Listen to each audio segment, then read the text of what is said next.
Hi everyone, welcome back to the video. और इस video में बहुत ही इम्पोर्टेंट टॉपिक को डिस्कस करेंगे which is about Chera dynasty.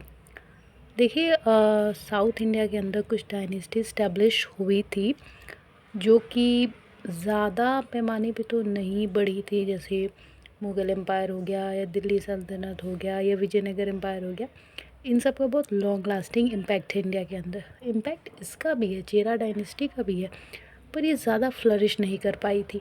ठीक है, तो समझते हैं कि चेरा डायनेस्टी क्या, कब इस्टेब्लिश हुई, कहाँ पे इस्टेब्लिश हुई और क्या क्या इसके इम्पैक्ट हैं इंडिया के ऊपर।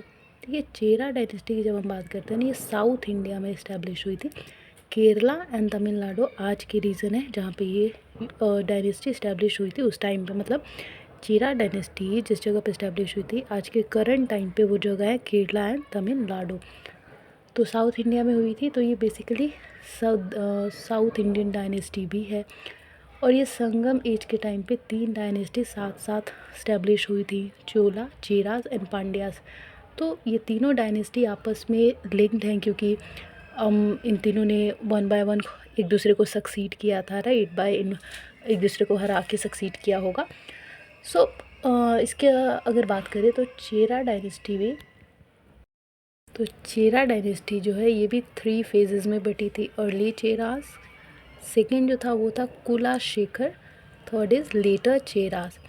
तो पढ़ते हैं कि जो अर्ली चेरास थे, लेटर चेरास थे, इनके टाइम पीरियड में क्या डिफरेंसेस था। जैसे अर्ली वैदिक पीरियड रहा, लेटर वैदिक पीरियड रहा, तो उन दोनों पीरियड के बीच में, अर्ली वैदिक पीरियड एंड लेटर वैदिक पीरियड के बीच में डिफरेंसेस देखने को मिले थे, राइट। फिर चाहे वो रिलीजियस पर्सपेक्टिव पे हो, वुमेन के कंडीशन पे हो, टाउन प्लानिंग हो, अर्बन काइंड ऑफ सोसाइटी हो या रूरल काइंड ऑफ सोसाइटी हो, तो सब में कहीं ना कहीं चेंजेस हो गए थे, राइट। या वेपन्स बनाना हो, ये सब चीज़ें।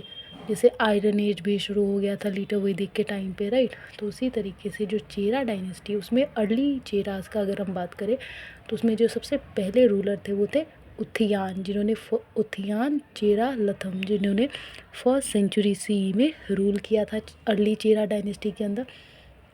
और इन्होंने संगम लिटरेचर में काफ़ी ज़्यादा डेवलपमेंट किया था। ठीक है, और इनका जो कैपिटल था उस टाइम पे इन्होंने रखा हुआ था वो था करूर।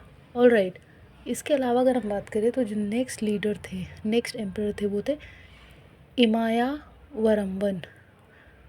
साउथ इंडियन नेम है तो ऑफकोर्स थोड़ा तो आपको याद करने की ज़रूरत है, क्योंकि these name are not very relatable kind of like south Indian people have very different name than any others, right. क्योंकि वहाँ पे तो हम सबको पता है कि जैसे उनकी लैंग्वेज भी होती है वो तमिल, मलयालम, मतलब अपनी रीजनल लैंग्वेज उनकी अलग है। ज़्यादा हिंदी का एम्फेसिस नहीं होता उधर, है ना। उधर तो इंग्लिश होती है अगर उनकी रीजनल लैंग्वेज के अलावा देखें तो बहुत सारे साउथ इंडियंस ऐसे भी होते हैं जिनको हिंदी नहीं आती, तो उधर के नेम्स थोड़े डिफरेंट होते हैं अगर हम कंपेयर करें ईस्ट इंडिया या फिर वेस्ट इंडिया के कंपैरिजन की बात करें तो। ठीक है, तो आपको नाम थोड़ा ध्यान देना पड़ेगा, नाम क्या आपको पढ़ाई में ध्यान देना पड़ेगा, तो याद करिएगा आप इसको। ठीक है, तो जो अर्ली चेरास के लीडर थे, सेकेंड वो थे इमाया वरम्बन नेदुन चेरालथम। इन्होंने 1st सेंचुरी सी में रूल किया था। ठीक है, और इनको इनके जेन्योसिटी के लिए जाना जाता था, बहुत काइंड हार्टेड इंसान थे ये। ठीक है, तो काफ़ी ज़्यादा जनता जो इनको पसंद किया करती थी। इसके अलावा नेक्स्ट जो एम्परर थे वो थे पेरुम चेरल इरुमपोराई। इनको इनके लिटरेचर एंड पोइट्री के कामों के लिए जाना जाता था। मतलब this third emperor of early Chera dynasty is famous for his contribution towards literature and poetry. And इनके बाद जो नेक्स्ट एम्परर आए थे वो थे चेरन चिनकुट्टवन। इन्होंने 2nd सेंचुरी सी के अंदर रूल किया था और इन्होंने कैपिटल रखा था वंजी। फिर इनके बाद जो नेक्स्ट एम्परर आए थे वो थे नरमुदी चेरल। इन्होंने 3rd सेंचुरी सी के अंडर रूल किया था एंड नरमुदी चेरल को इनके कॉन्क्वेस्ट पर्सनालिटी के लिए, कॉन्क्वेस्ट एबिलिटी के लिए जाना जाता है। मतलब इन्होंने बहुत ज़्यादा टेरिटरी को कॉन्क्वेस्ट किया था, अपने टेरिटरी के अंदर जोड़ा था, अपना एम्पायर बढ़ाया था या अपनी डायनेस्टी बढ़ाई थी। एम्पायर तो नहीं, ये तो चेरा डायनेस्टी थी। इसके बाद जो अर्ली चेरा डायनेस्टी में अगर लास्ट हम एम्परर की बात करें वो थे कदल पेराकोटिया। इन्होंने 3rd सेंचुरी सी में रूल किया था। पर यहाँ पे ध्यान देने वाली बात ये है कि जो कदल पेराकोटिया है ये क्वीन थी, मतलब ये फीमेल है, ठीक है, किंग नहीं थे, फीमेल है ये। तो ये क्वीन थी जिन्होंने रूल किया था अर्ली वैदिक पीरियड के अंदर। तो इस समय ये समझ में आता है कि उस टाइम पे वुमेंस भी एडमिनिस्ट्रेशन में या पॉलिटिक्स में पार्ट लिया करती थी, राइट। भले ही थोड़ा बहुत, लेकिन yes there was some involvement of womens in politics and administration in the Chera dynasty, right. इसके अलावा अगर बात करें तो ये चोलास, चेरास, पांड्या, जाहिर सी बात है कि तीनों डायनेस्टीज आपस में लड़ती रहती थी, तभी तो ये 3 डायनेस्टी इस्टेब्लिश हुई होंगी ना। जैसे कभी चेरास से झगड़ा कर रहा है, फिर चेरास पांड्या से कर रहे, तो कॉन्फ्लिक्ट्स होते ही रहता था इन सब के बीच में। फिर अगर बात करें लेटर चेरास की, तो आज के टाइम पे केरला एंड तमिलनाडु है, वहाँ पे ये इस्टेब्लिश हुआ था। कोलास खेरा डायनेस्टी इसके अंडर सबसे पहले इस्टेब्लिश हुई थी। नाइन्थ सेंचुरी सी के अंडर रूल कर रहे थे कुलास खेरा डायनेस्टी।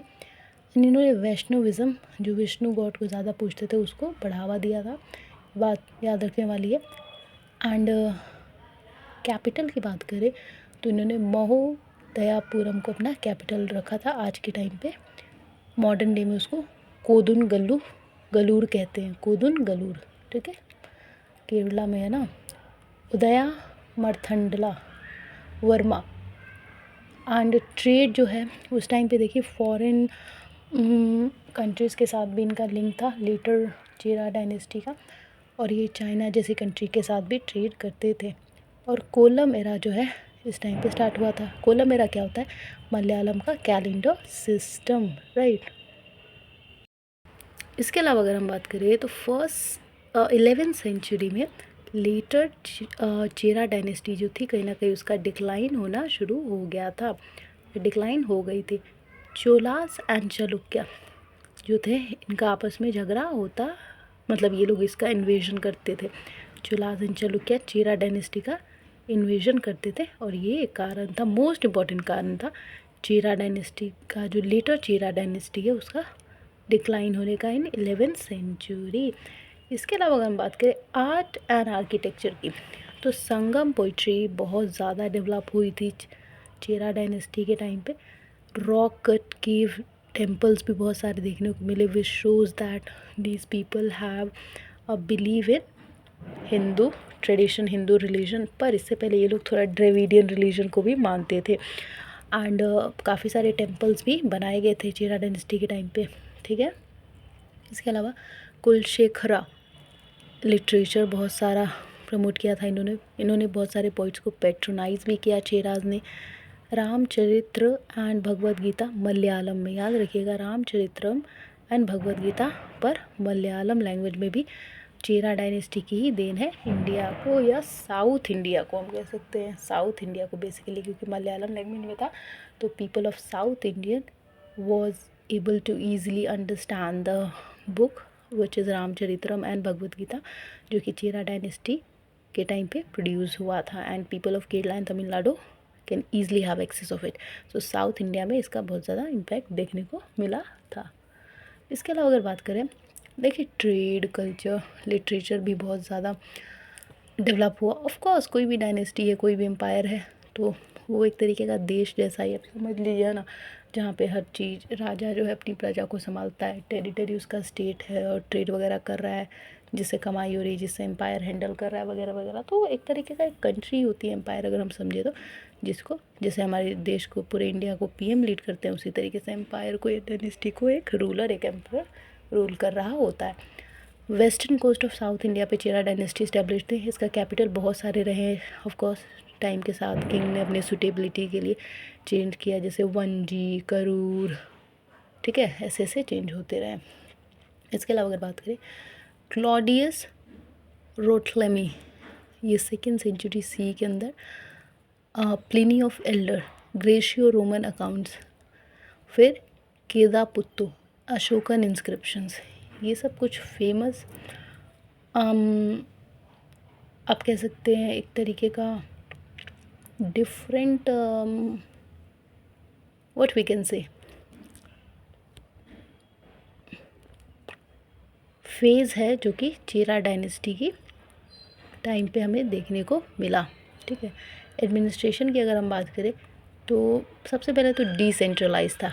ठीक है, सेंट्रलाइज नहीं था, मतलब पूरी पावर सेंटर के हाथ में नहीं थी। डायनेस्टी थी, अलग अलग एम्पायर थे, तो पावर भी बटा हुआ था।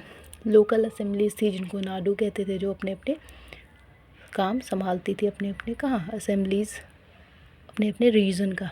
रेवेन्यू कलेक्शन भी किया जाता था। मनी ग्रमकल कस्टमरी लॉज एंड ट्रेडिशंस बनाए गए थे। कस्टमरी लॉज क्या होते हैं? जो कस्टम ट्रेडिशन के ऊपर बेस्ड होते हैं, जो कम्युनिटी के बेसिस पे बेस होते हैं, जैसे मैरिज एक्ट्स वगैरह हो गए, राइट, तो उसको हम कहते हैं कस्टमरी लॉ। विलेज के एल्डर्स वगैरह जो है संभालते थे, पर्टिकुलर विलेज को समझा देते थे, छोटा मोटा जो झगड़ा वगैरह होता था हमने सुना ही है ना। और इसके अलावा इंस्क्रिप्शन भी इशू करते थे चेरा डायनेस्टी के टाइम पे लोग। और सबसे ज़्यादा पता है आपको ट्रेड किस चीज़ का होता था? स्पाइस, मसालों का सबसे ज़्यादा ट्रेड किया है चेरा डायनेस्टी के टाइम पे, बहुत ज़्यादा, तो याद रखिएगा, बहुत इंपॉर्टेंट पॉइंट है। और ट्रेड गिल्ड्स भी बनाया गया था, मनी ग्रामम। ठीक है, और पर क्या कारण था कि ये जो चेरा डायनेस्टी है ये डिक्लाइन हुई? देखिए, कोई भी डायनेस्टी, कोई भी एम्पायर जब डिक्लाइन होता है, एक पॉइंट सब में कॉमन होता है, invasion from external dynasty, right. Invasion तो सबसे पहला कारण है। फिर उसके बाद अगर बात करें, ट्रेड वगैरह बंद हो गया होगा, दूसरा कारण। और भाई सत्ता की भूख, इंटरनल कॉन्फ्लिक्ट, सक्सेसर, है ना, थ्रोन की भूख, राजगद्दी की भूख, ये 3-4 सब में सेम होते हैं, which leads to the decline of any empire and any dynasty. So पर ऐसा नहीं है, अब जैसे चेरा डायनेस्टी में मानते हैं हम कि साउथ इंडिया में इस्टेब्लिश हुई, तो जाहिर सी बात है कि साउथ इंडिया में ही ज़्यादा जाना जाता है, एंड साउथ इंडिया के लिए ही ये इम्पैक्टफुल है। तो इसने काफ़ी हिस्टोरिकल एंड कल्चरल मार्क छोड़ा केरला एंड तमिलनाडु के लिए। And no doubt Chera dynasty is one of the most leading and most impactful dynasty of South India, and at today's time it is Kerala and Tamil Nadu the most covered area of Chera dynasty at that particular time. So I hope it's clear, and if it is, then subscribe the channel Khan Ambition Research, like the video, share the video. Thank you, comment.